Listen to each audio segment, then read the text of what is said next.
thinks it is. All right. Is it, it's only using an accelerometer and little encoder. All right, are we live streaming to Facebook? Yep. Hi, everybody on Facebook. I'm Graham Dodge. I'm the Executive Director of the Mid-Atlantic Gigabit Innovation Collaboratory. Thank you all for coming out to 1 Million Cups Westminster this morning. We're joined here by a very large crowd that you can't see.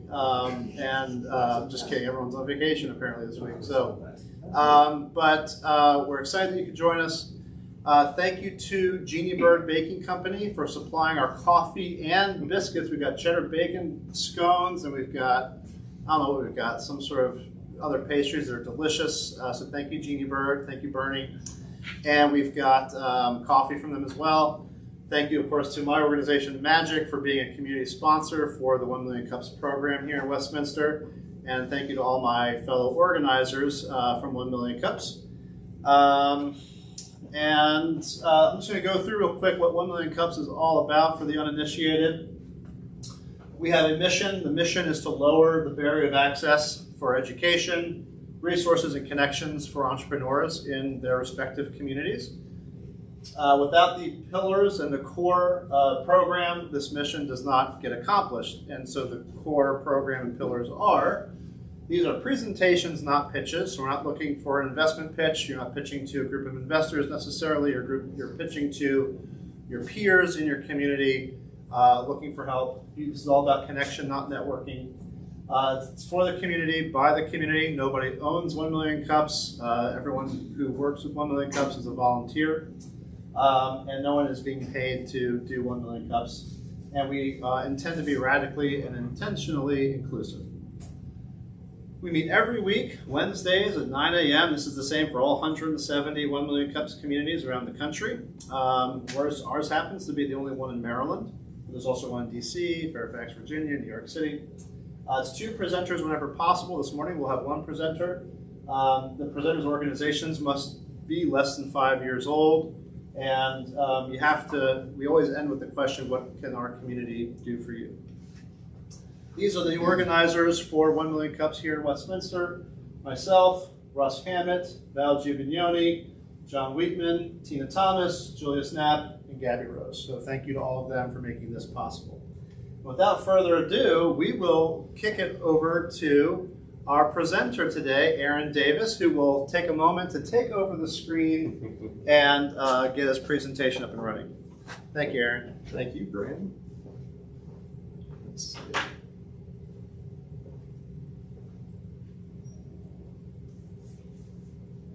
All right, great. All right, that works. Good morning, everybody, and thank you, Graham. As Graham said, my name is Aaron Davis. I'm the founder and CEO of Switchbridge, and we are a healthcare data activation platform. I want to tell you a little bit about that. But first of all, I had a question. How many of you here get your health insurance through your employer? Just kind of raise your hand if you get that through an employer. All right. Do you work for a firm with more than 2 employees? Hands up, or 10, 50, or have you ever worked for an employer that has this many employees, or 100 or 250? Okay, great.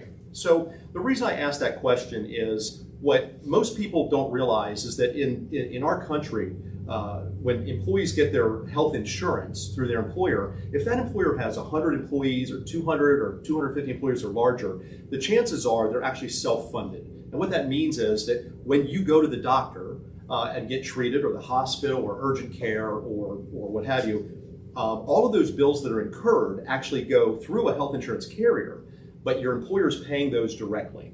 The problem is that the employer, even though they're paying all those claims, and you're paying part of it through employee contributions and co-pays, none of the data that's created in any of those settings from any of those visits ever gets captured for the employer. So they're paying a lot of money. In fact, in most companies, the second largest expense is healthcare, but they don't have any data. Similarly, when you go to the pharmacy and you show your card, and they process that within milliseconds, thousands of algorithms take place, tons of data is created about the drug you're taking and the dosage and when you refilled and all kinds of other quality assurance type measures. But again, that goes through a company called a pharmacy benefit manager, and your employer never gets the data. So simply, what happens is you've now gone to a doctor, a pharmacy, that data's come in, And so what we do is that at Switchbridge, we take that data from the carrier, like the Blue Cross Blue Shields and Uniteds and Aetnas and so forth, or Cignas, and we bring that in, and we bring in the data from the pharmacy benefit managers into a proprietary HIPAA-secure data warehouse. So that gives us the first part of our value proposition, and that is map it, where we map all of this data into this HIPAA-secure data warehouse. But there's a lot of other healthcare data we can map. We can map in data for labs and biometrics and device data and data from on-site, near-site clinics or telemedicine. And in fact, this is an area of healthcare that's changing so incredibly rapidly. We call it expanding the care continuum. And so this is a really interesting tool called Bodio. Bodio is made in France. It's deployed in the United Arab Emirates, in France, now Canada, looking to come to the United States. It's a pod. And you can step into this pod. This could be at your employer location, could be in a pharmacy, could be in a healthcare facility. And this device will take 26 diagnostic tests in 6 minutes. And again, creating massive amounts of valuable data. So now with Switchbridge, for the first time ever, the employer owns all of their health plan data. And so does the patient through our proprietary app, Wealth. And that gives us the second part of our value proposition, which is own it. Map it, own it. Now with all this data, this is where things really get exciting. Now we can deploy advanced analytics against that data. We can look at condition management applications, patient support programs, and an endless array of healthcare quality improving and cost saving tools.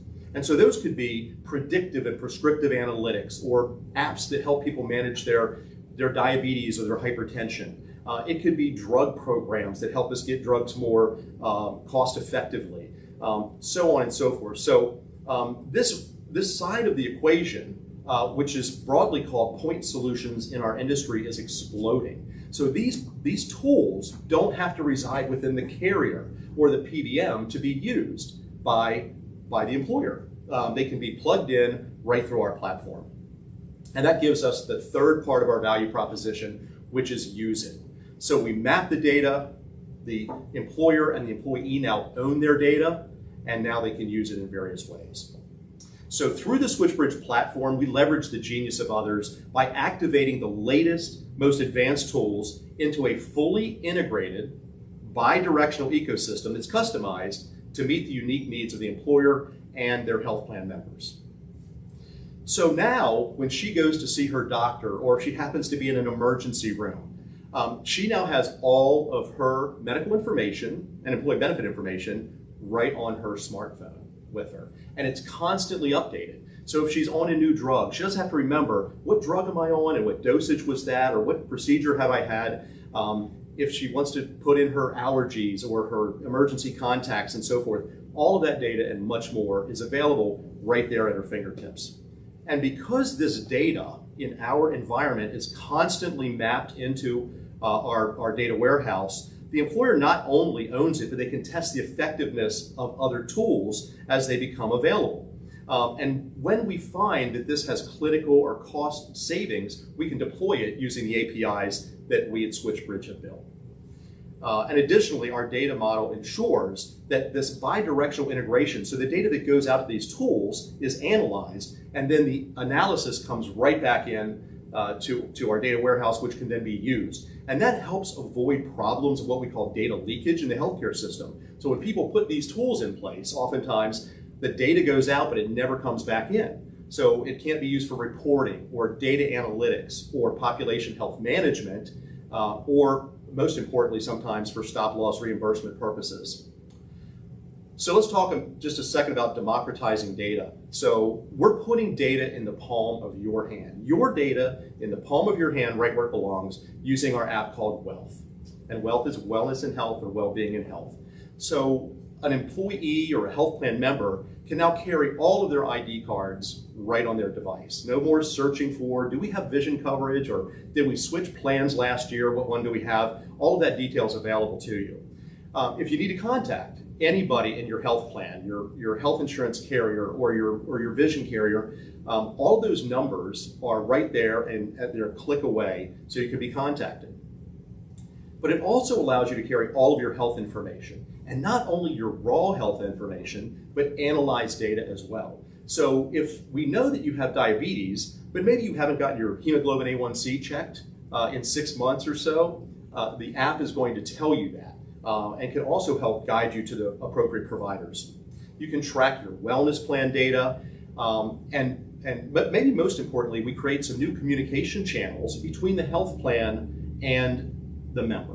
So if a nurse needs to reach you, has anyone ever gotten one of those calls at like 6 or 7 at night and it's, hey, I'm calling from your health plan and I want to talk to you about your most intimate health issues, and you're like, how do I know you are who you are, right? Well, in our model, those nurses can reach out via the app. So you know it's legitimate because this is the app that's come from your employer, and then you can go into a HIPAA secure environment and have that conversation. We can also gather information from members through surveys. We can present information on new programs that might be of benefit to them. And we can channel you to top providers if you're looking for that. And then lastly, we have a portal that is available to both the employer and to the employee and to the members. It's basically the Wealth app in the cloud. And so we named it Wealth Cloud. See what we did there? And right? And it's highly personalized. So the app actually responds to the data that we have about you and things that you tell us. So if you want it to, it will provide you with information and so forth that is relevant to you and your situation. And then lastly, what we deliver ultimately is better health, lower costs, data ownership, and security. And not just security from a financial standpoint, but the security that you have your data, so when you go from one healthcare setting to another, you have it all there with you. And a quick shout out to Jeannie Bird for this wonderful coffee. So that's it. Any questions? All right, thank you very much, Aaron. So we've had some people on Facebook as well that can post questions. So if you are on Facebook live stream, everybody, please know that we are looking at your comments and let us know if you have a question for Aaron. So I think one thing missing from your presentation is a little bit more about you and your past success. So if you could actually just give the group an understanding as to, why you, right? Well, why you for this business? I have a slide for that. But I didn't plug it in. This is my blatant self-promotion slide.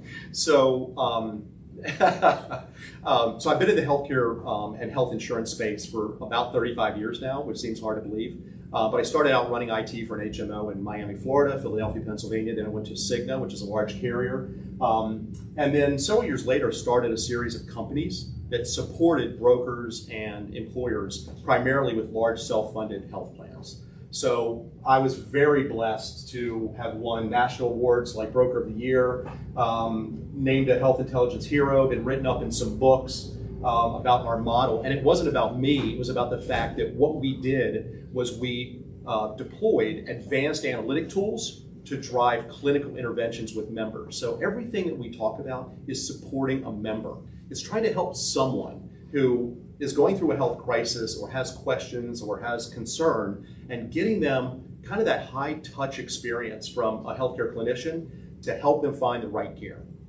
So that's a little bit about my background. I started a broker firm in 2000, sold that in 2016, and then started Switchbridge and decided the reason I sold the broker firm was to focus on Switchbridge. So.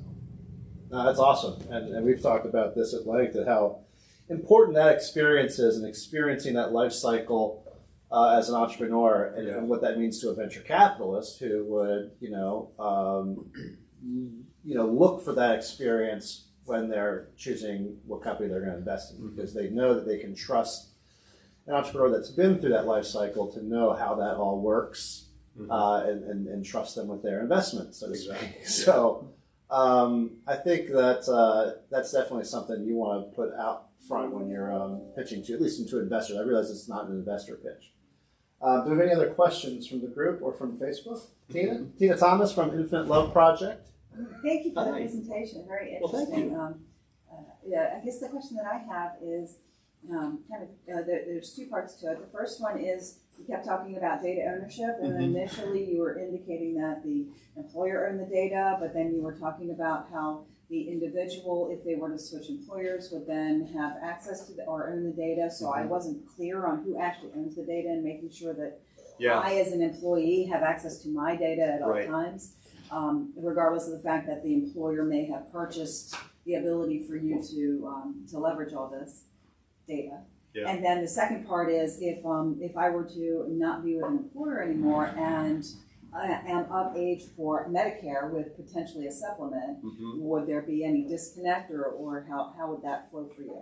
Yeah, it's a great question. In fact, one of the hottest areas of discussion in health care and health benefits today is this issue of data ownership and data use.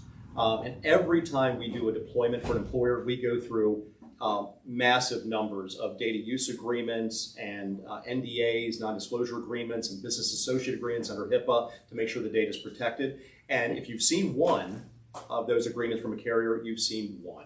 Because they're all different. Everybody has a different one and they have restrictions. So we often run into restricted data. What we have to do is pull that data in, determine how much of that can be shared. Almost all of it can be shared with the employer and with the employee.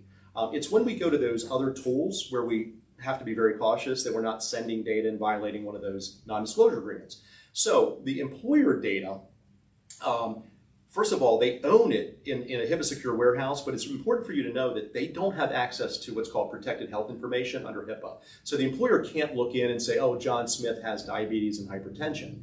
They don't see that. They see data more in aggregate or what's called de-identified data.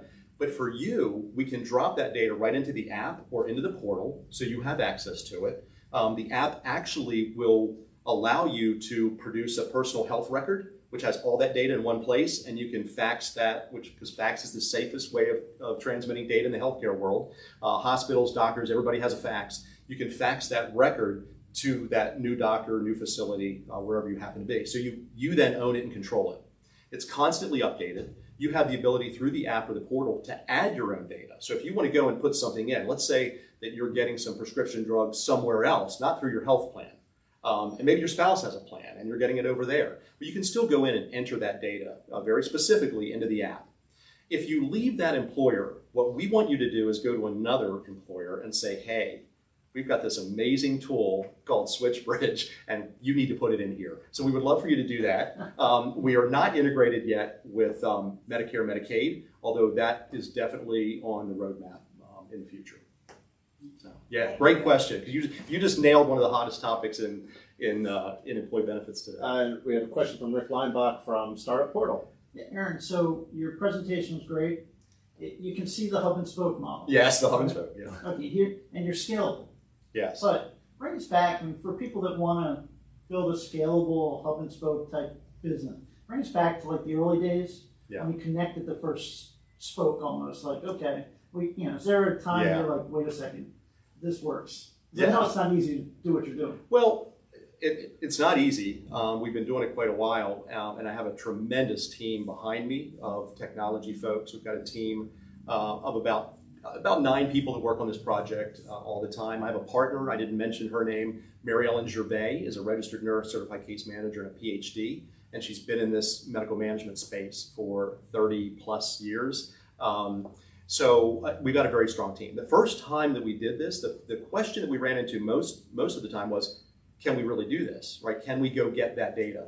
And we were very fortunate in our marketplace. We had a tremendous partnership with Care First, Blue Cross Blue Shield. And they were the first to say, yes, we'll give you this data, because they understood if we pull this data down and we analyze it with these advanced tools, and what these tools can do is they can say, who is an emerging risk in this population? Who, if we can deploy some nursing resources or have a doctor talk to them or whatever, if we can get them kind of on track, we can reduce their healthcare expenditure and we could save their life, ultimately, which has actually happened in many cases. So they understood the whole equation. And so they got in early. And then after that, getting United Healthcare and Aetna and Cigna and Kaiser Permanente and some of these others to participate was relatively easy. But that was kind of the first data coming into us. And then we started using different analytics. And the beauty of the model is that as these analytics develop and new tools are being brought out onto the market every single day, it's almost, there's not a day that goes by where I don't hear about something cool in the healthcare space, whether it's an analytic or an app or some kind of new approach or strategy that somebody's doing. What our model allows is that your data and your access to those tools is never hindered. So you never run the risk of technological obsolescence, and that's what normally happens. So what an employer might normally do is they would say, we're going to go and just get one analytic tool and put all of our data there. Well, okay, now your data is with the carrier, the pharmacy benefit manager, and the analytic tool. You don't have it. They all have it, but you don't have it yet. So what we do is we map that into our data warehouse, and then we can use different tools at different times. And so Switchbridge is a switch and a bridge. It's a bridge from data to analytics. And it's a switch, so we can switch on or off different analytics at different times. So, did that answer your question? It did. Okay. A little long, but. Yeah, I know, yeah. That's a problem I have. So how big is your market? What percentage of the market that you're going for have you captured? Oh. What's left? Yeah, we've tapped a tiny percentage, and only in this Mid-Atlantic region. So our largest single employer client today has about 33,000 members. It's a local government. We have our smallest client has about 150 employees. And then we're doing a very large project with a national stop loss firm, and that will probably grow potentially to about over 200,000 members alone. So today, we do our core business for probably 150,000 members. We touch through another product about 700,000 total. The market is every working individual and their families in this country. So it's a massive, massive market. And healthcare alone is about a $3.5 trillion business in the US.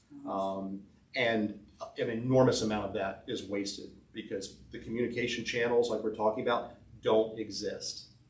Well, so there are a lot of, I've seen other attempts to sort of democratize healthcare data, like with the Wealth app that you're doing. And I've seen that there are some 500-pound gorillas in this space, like the Epics and the Cerners, and maybe in this case the PBMs as well, that would want to own all that and keep you out of it. Right. So how do you navigate this land of 500-pound gorillas? It sounds like you're already starting by getting to these organizations directly. Yeah, well, the 500-pound gorillas, most of them have their own unique entry point to data. So they may control some of it. So take an Epic or Cerner, right? They're EMRs, electronic medical record companies largely, and they're deployed with different healthcare systems. But if you're an employee or a patient and you're going into that healthcare system, do you stay with that one healthcare system for all of your care? And the more advanced your care is, you're going to pop from one system to another. You don't necessarily say, oh, I have to stay with LifeBridge for all my care and use their EMR, or I got in this area, MedStar, and use their EMR. You'll go to doctors who are part of different networks. And so that data doesn't get shared. Now they can oftentimes pull data down from different services and try and get at that. But the beauty of our model is it's employer sponsored. So everybody who provides a service in healthcare wants to get paid. Doctors want to get paid, hospitals, pharmacies, and all of that data comes together through the vehicle of the employer sponsored health plan. So that's why that's our model. And it's also where the largest stakeholders are. Today, on average, employers pay about 70% of the cost of health insurance, healthcare that's being delivered through their plan, and employees pay for about the other 30% through employee contributions or your co-pays and deductibles and so forth. So the two most highly motivated people in that equation are the employer trying to keep their costs down and the employee trying to keep their costs down. So that's one aspect of how we take on the big gorillas. Yeah, no, I would assume your perspective, having been a broker and working in benefits, is gives you an advantage, unique perspective on this market. Well, and working with really smart people. So, any other questions? As I often say, I made it an objective to always work with people smarter than me, and so far that has not been a challenge. So I find them, in fact, everyone in this room and online. All Do we have of any us. questions? I got a question. All right. Yes, Carl Lidler from Dynamic Dimension Technologies. So if you're dealing with your customer is a company, a corporation that has many employees with health plans. Mhm. So when you get, if you're looking at a big company that 100,000 employees, 50, 100,000 employees, scattered all over the country with lots of different healthcare options. Mhm. So they'll have a Blue Cross Blue Shield if you're in one area of the country. Right. They'll have a Kaiser. They'll have different HMOs, different plans. Even if you're in the same area, they can have 4 or 5 different Blue Cross versus Cigna versus Aetna Mhm. options. Yeah. How would you deal with that? Yeah, great question. So what happens most of the time is that employers tend to be with one carrier.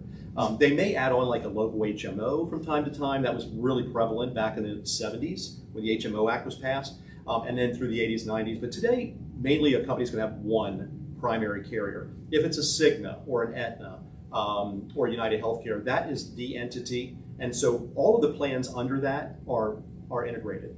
With Blue Cross Blue Shield, those plans, as you may know, are regional, but they still work through what's called a control plan. So Care First, Blue Cross Blue Shield, we're doing a big implementation right now for a client that is in Alabama. And so all of the plans, Blue Cross Blue Shield plans across the country, send all of their claims in through that control plan. So it's all captured there. So that's one way that we avoid it. However, one of our large clients locally has 23 separate and distinct data feeds monthly that come into us. It's 3 health insurance carriers, it's 2 pharmacy benefit managers, it's dental, it's vision, it's payroll, it's wellness. 23 feeds. When we initially implemented them, doesn't sound like a lot, it's 5.2 million records that we brought on with the first load, and that gets reloaded every single month. And we can take data more quickly than that, but that's just the schedule that they're on. So yeah, we have to take a lot of data. And our bad days are when a carrier says, oh, we changed a field and didn't tell you, and then the file's messed up. So we have over 200 basically data verification, validation algorithms that run every time we get the data in. So if they happen to move a field from one column to another, it'll find that, and we can go back and say, okay, we got to rework our map. But it's a challenge. Healthcare data is ugly. It's ugly data. Spaghetti. It is. Yeah. Any more questions for Aaron? All right, so we always end with the question, what can our community do for you?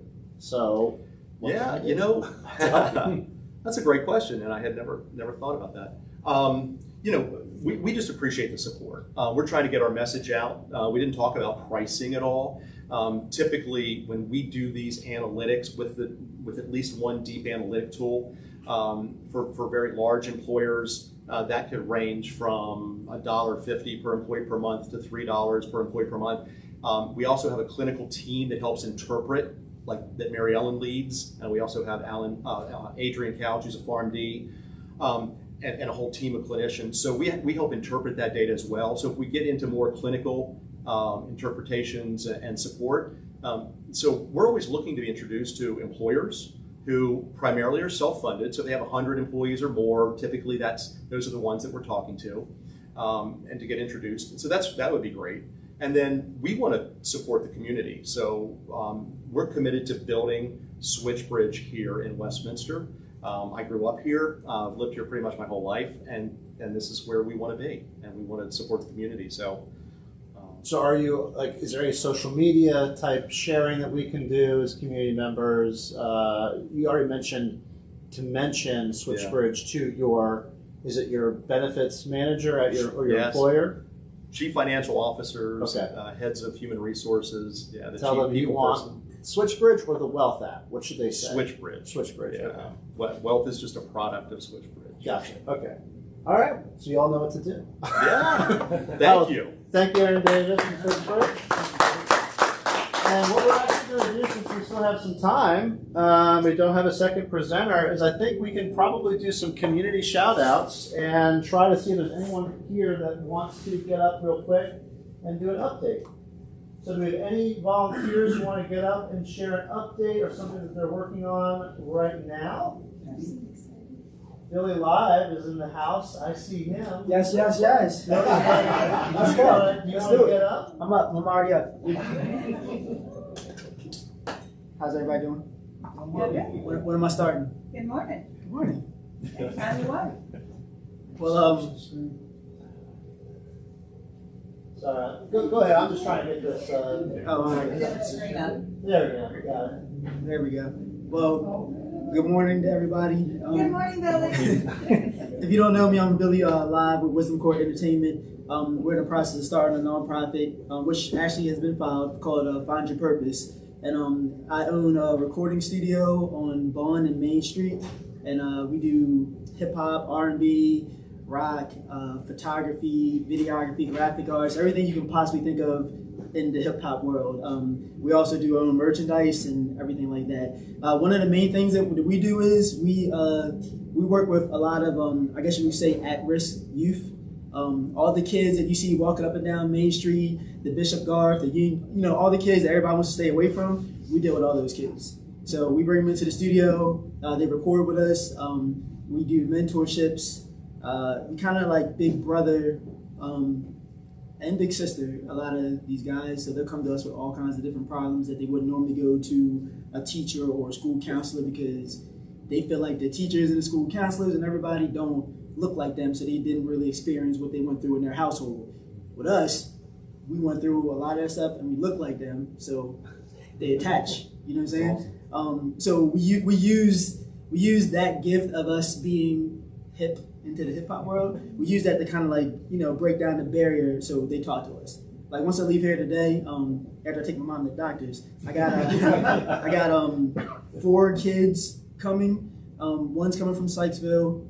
One who is going to be a 12th grader at Century next year. She sings. I have another kid named Jacob who is going to be 11th grader at Gateway. He's coming to record. And then I have another girl named Kylie who's going to Gateway. She's going to come and clean up and throw my trash out. So this is what we do throughout the week, like every day. It's like an everyday thing that we do. And we're in the process of I have several fundraisers going on because in order for us to do this, we have to have money to do it. I have a fundraiser with Katie Graham, who was here last week at my house. She, I helped mentor her and sat down with her social media and things like that or whatever to kind of get her started. So we're doing a fundraiser where they're giving away like a raffle ticket, and it's like a summer. You saw it? It's like a summer survival kit. So it's all kinds of alcohol. Can I say that? Yeah. it's all kinds of alcohol and beach towels and gift cards and everything. So it's $20 raffle tickets, and then they're taking like whoever wins it gets everything. It's a $550 prize, and the rest of the money she's donating to our company to kind of help us do what we need to do. And then Saturday, Moe's Southwest Grill in Chambersburg. You guys have heard of that? The manager of that offered to do a fundraiser where from 11 to 8, they're giving us 15% of everything that they bring in. And then his side company is going to match whatever Moe's brings in. So we have a lot of people that see our vision and that are really getting behind us. We need more. We need a lot more people to kind of see it. But I'm happy with the progress. We've only been doing this since March. And you've got a GoFundMe right now? I have a GoFundMe right now. How do we find that? How do we find it? Yeah. I will. You can search Billy Live or Wisdom Court Entertainment on social media, or in GoFundMe, and it'll pop up, as well as Google and all kinds of things will pop up. But I will also share it on my Facebook page, which is just Billy Live. LYDE? Yes, she shares it. A lot of people shared it. And yeah, we're. I'm not. The GoFundMe has been slow, right? It had a crazy jump and then it just kind of like stalled out. I'm not really sure why it stalled out, but we do have a lot of support. So I'm not gonna say we don't have any support from people, but I really wish that it would just be like and just go, because then I don't have to worry about doing 15,000 fundraisers and all these meetings and different things. But until we get to that point, I'm gonna do it every single day. Yeah. So Yeah. Any questions? Yeah. Any questions for Billy? Is there any hope for Graham and me to be him? I got Graham. See Graham's hair? He went to our barber. Who did it? It's all about the Okay. hair. All right. So we got Graham so far. I'm working on Gabby right now. Yeah. I got my Be Kind. What's he call it? Be kind sign. I got my sign and all that. So we're working on it. So All I right. guess I'll work on you guys next. Okay. I had no hope for me. No, there's no hope for us. I don't know. How you lean? How you got the lean on the wall? It kinda, Yeah. it kind of works. It kind of works. Excellent. All right. Anybody else want to get up and say a couple things? Grandma, you got any updates? I'll Carl? do it, but Carl and Rick? Billy's tough. Yeah, Rick, you got an update? Yeah, All right, Rick Leinbach from Startup Portal, our host. Thank you, Rick. All right, thank you. So Startup Portal, we started January pre-COVID. So we just slow boat it. So it's great to have 1 million cups here, just for the fact that we have people in the location Yeah. that we're happy to have. So we're doing a couple things in the fall coming up. We are opening up sort of a shared space that people can go in and use our space. I don't think it's a co-working yet type scenario, but you can go see now. We've set it up a little bit, so we're there. And then in the fall, we're working on putting in a podcast studio. So Billy, I need to talk to you, buddy, because I'm not hip. So really the podcast studios, the goal here is to help businesses start and have the tools that they need. And a lot of it's from my experience here, is what kind of tools do we need to basically get started without spending a ton of money. So the goal of Startup Portal is to help you from the beginning without spending a ton of resources to really find your model, get your message. So my question to Aaron about scalability, about we use the cloud, those type of things. So hopefully we can help guide people. And even this space here, we're looking at people being able to use it in the community and running it out. So lots of fun stuff coming along. So yeah, that's it. Thank you, Rick. Any other community updates?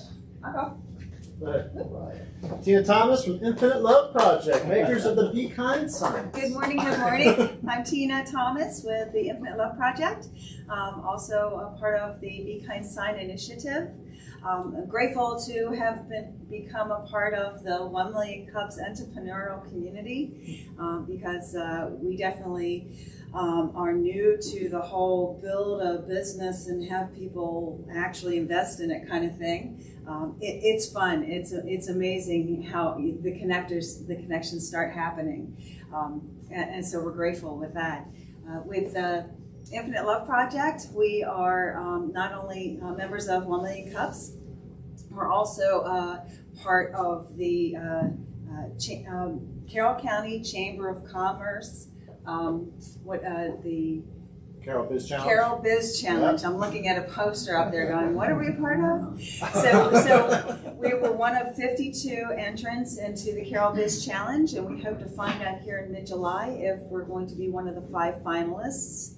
And if so, I will let everybody know so that hopefully you can help us out, figure out how to do a song and dance and progress the Be Kind initiative and Infinite Love Project even further. I'll record your song at the studio. Oh, excellent! Yay! Thank you, Billy. So now we got some songs we got to record, and he's going to help us, sound really down and dope, and so hopefully we'll just be, the thing That's actually a great idea. Really cool. It's a great promotional. It is a great thing. Yeah. And Eric, my partner at Infinite Love Project, he's got the Kindness Camp thing going on, working on kindness. What does kindness mean to you? And having people tell us that. We're working with nonprofits where we generate or produce a sign, a Be Kind sign, and donate it to a nonprofit so that they can use it as a fundraiser, so that we can, part of our giving back to the community and helping build a kinder world all around us. So we're doing a lot of fun things, working with the Boys and Girls Club.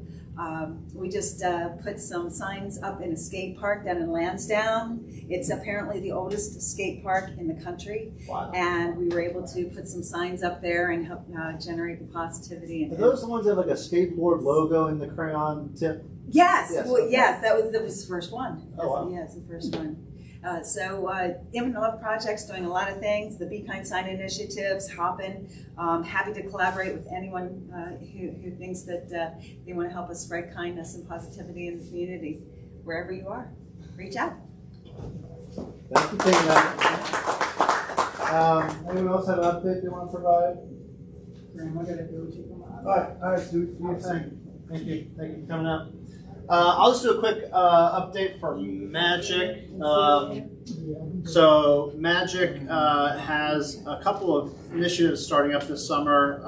Our game development classes are in full swing. So if you know somebody who's interested in video game development, learning C#, Unity Game Engine, we have a professional instructor, and they have a 10 to 13 week course, 2 to 3 times a year. This one is going to be ending at the end of July, early August, but then we'll have another one starting up probably in October. So keep your eye on that. Speaking of gaming, we are planning our first gaming festival here in Westminster. It's called the Good Game Festival, or Good Game Fest, or GG Fest is what the kids will probably call it. My kids in particular would probably call it that. It's ggfest.org is the website. So we've got a new logo that we've just posted there. We've got some dates announced, September 24th, 25th, and 26th. Tentatively at Town Mall of Westminster. We're looking at taking over some spaces there for this event and working with Tables and Towers and a bunch of other great local entrepreneurs in the gaming world, like Christian Davis, who is Aaron Davis's son, who you just heard speak, and some other people affiliated with Magic, Eric Hollagner from Pure Plug and Play Entertainment and what's this? Save Point. Sorry, Save Point Arcade, which is now in Union Bridge. Is that right? Or New Windsor, Union Bridge. So go check out Eric's arcade shop in Union Bridge. And then we have a program that we're spinning up this summer for female would-be entrepreneurs. It's called Spire Girls. And that is going to be led by our program director, Kim Samuelson, who's on vacation this week.